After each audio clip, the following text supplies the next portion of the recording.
For many decades, Navajo tribal members have experienced racial discrimination and voter suppression in San Juan County, Utah.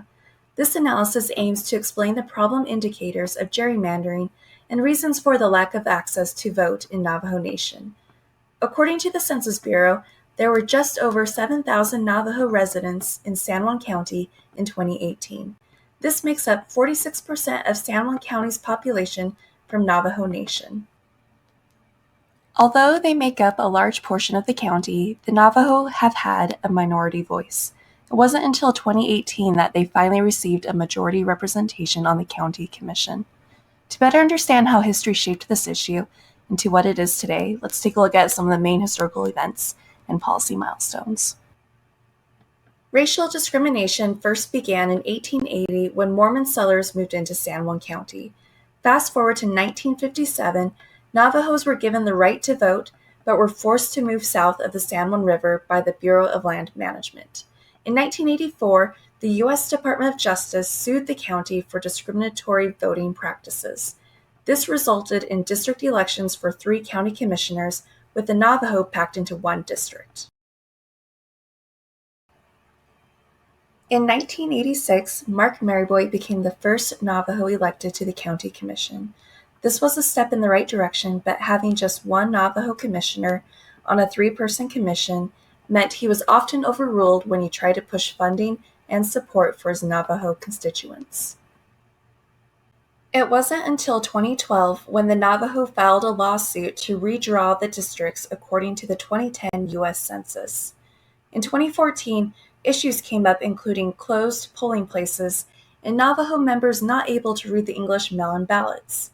In 2016, the Navajo sued the county for Voting Rights Act violations. They were granted 3 more satellite voting locations with interpreters, and districts were redrawn to better reflect the population. In 2018, 2 Navajo members were elected to the county commission. Before the boundaries were redrawn, the Navajo have had a minority voice on the use of county funds, even though they were the majority population. Over the years, they have had to sue the county on issues such as ensuring schools were built on the reservation, ensuring utilities and power, offering bilingual education, and providing school bus routes. Even now, these issues could still use more support. A federal judge ordered new districts for San Juan County in 2017 after determining there was racial gerrymandering causing these issues. This helped 2 Navajo tribal members, Willie Gray Eyes and Kenneth Maryboy, become the majority voice on the San Juan County Commission. Tensions remained, however, as the state legislature then proposed to secede the non-Navajo area of San Juan County. This proposal has not gone through.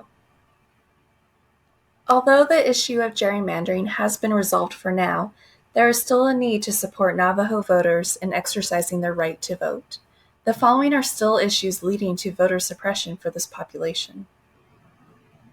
Mail-in ballots have been lost in post office boxes due to no street addresses on the reservation and multiple people sharing a box. Weak internet access, so it's harder to verify if a voter's address is in the correct district. This is also an issue because of no street addresses. Residents have to drive long distances to get to polling locations, and there is a small number of registered Navajo voters. There is also a lack of power on the reservation to ensure polling places are running, and finally, they have not had enough provisional ballots to hand out on Election Day. There are several possible actions that should be taken to help address these issues.